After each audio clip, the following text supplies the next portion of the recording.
congratulations. It's great to see you again here. Tony, it's like you're having with Scandal and now this movie this sort of career resurgence. Do you feel that way? And did you read the book, both of you, and talk about your characters compared in the movie compared to the book? Yes, and yeah, it's been a great few years, doing all kinds of new momentum in all different ways, for me, work-wise, which has been really exciting. What was the second part, Stephen? Talk about the characters. I had read the book. Oh, okay. And the characters, similar to the book. I'd say that Neil Berger, in developing the book into a screenplay, really fleshed out some of the secondary characters even more than what's in the book. So, for example, Andrew, my character, I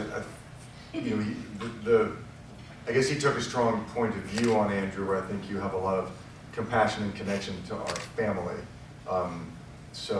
which is really useful in telling the story. I think that at least when I saw the movie, I felt very connected to Triss's family, Caleb, and was that just really connected to Ansel. So yeah, it's quite similar, but Neil's really created a world that is really three-dimensional and wonderful. Yeah. Good with that. Yeah. Did you read the book? And I read it after I got cast in the story. I think we all read it. Because anytime as an actor you have that kind of source material, it's like really helpful in terms of fleshing out your character. But yeah, I agree with Tony. The world is really three-dimensional. It's impressive because to have this kind of movie, it's the first in a series, so you have to introduce the whole world. You have to introduce all the factions, you have to introduce all the characters, and then you have to tell a story on top of that. So the way that they achieved that is much better than I expected them to, because they did a perfect job. Is it the same arc then in the first book for you that we see Caleb in the movie, where he goes and sort of says, "I'm sorry"? Fashion before blood. Yeah, and then he comes back and he's I didn't realize that this was going to happen, and he starts having regret, and then what happens. It's very faithful. The whole movie's very faithful. Yeah. They did a perfect job because they cut out things that you don't need, and that way, because if you have too many things going on, then you can't really tell the story and you can't flesh out the right characters. But they cut out some characters, and then maybe they'll flesh them out later. I'm sure some of you guys know who the character is that they cut out, but maybe they'll flesh them out later. And yeah. Okay, thank you. Go. Hi, can you tell us who was the best or most natural fighter on set, and who was like the clumsiest or had the toughest time? See, we're abnegation. We're in abnegation. Yeah. So there was no fighting. No fighting in our abnegation. It's like any of the other actors. I'm guessing. By the looks of him, I'd say Jai. I wouldn't want to mess with Jai just because naturally he seems like and him and Theo, I don't want to mess with. Yeah. You're coming into an established story, an established franchise, and you are super involved on social media. And so what has that reception been like from fans? What have you been hearing and receiving? It's been amazing. It's like a few months ago I was just, I don't know.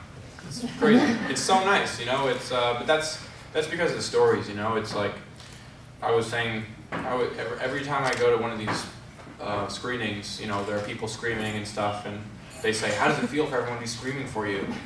And I say, well, if I was just here as a fan, people wouldn't be turned toward me and screaming.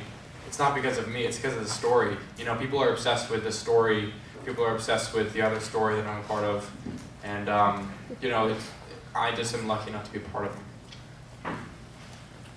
Tony, you and Ashley have some tough scenes together watching Caleb and Triss move factions.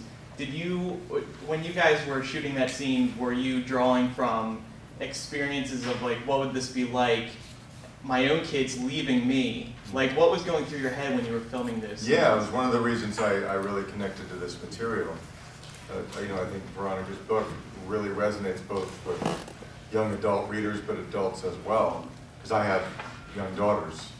well, actually, Triss's age, you know, and so the idea of being separated from my kids for life, it's your worst nightmare. So, yes, for sure, that was an easy one to think about. Hi, I'm Cassandra, and I was wondering, in the movie, the dystopian society forces characters into different factions, and characters are forced to conform.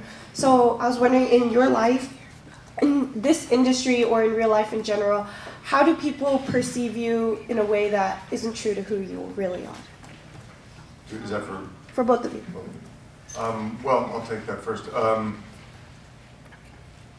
You know, I think we all, as people, can relate to the idea of being sort of pigeonholed as one thing, or you know, and we struggle in life to be seen and to be known, to connect with other people, and we're all multifaceted. So the notion of being, you know, one thing, we just naturally chafe against, and certainly in our industry, you know, particularly if you have, I mean, I've experienced having commercial success in one kind of a character. And for years, you know, that's what you do, and you spend a lot of energy kind of trying to branch out or break away. And I found, you know, career-wise, the most satisfaction in my career, and I think the reason I'm still around, is because I've constantly mixed that up and gone, no, I'm not necessarily that guy. There's also this facet, and to explore, to keep it alive. But you kind of have to break the chains of what is familiar. So, but I think it's just such a human thing, which is why one of the reasons Veronica's book and this movie, I think, are, you know, so resonant.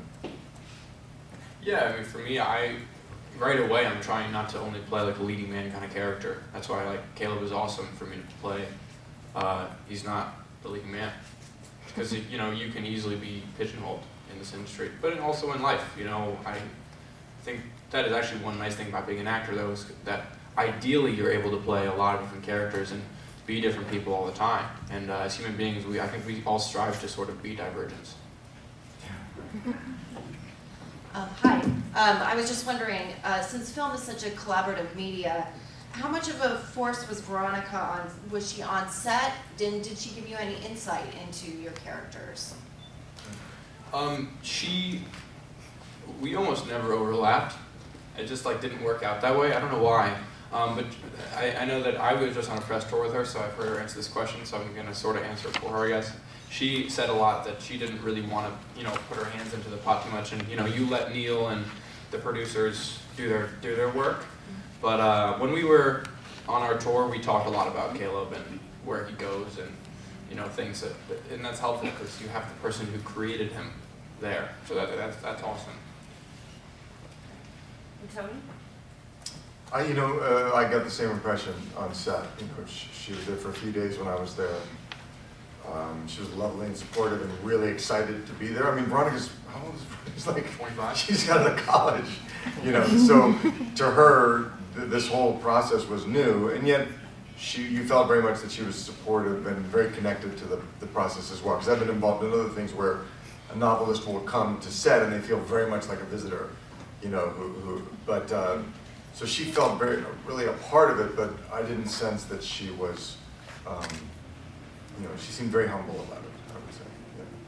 Okay, we have time for one more question. Tony, my question is for you. Was it nice reuniting with Ashley Judd all these years after Kiss the Girls and playing her husband as opposed to a serial killer trying to torture her? That was fun, actually. Yeah, you know, Ashley and I have worked together 3 or 4 times. One of my first movies was the movie she got her SAG card on.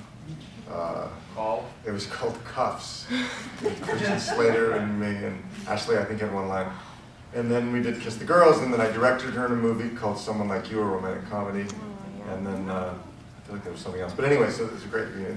It's one of the great things I find about our job, is you after a number of years, you end up working with certain people over and over again, and it's a beautiful thing.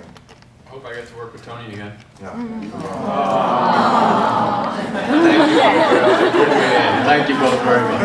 Thank you, guys. Thank you. It's fantastic.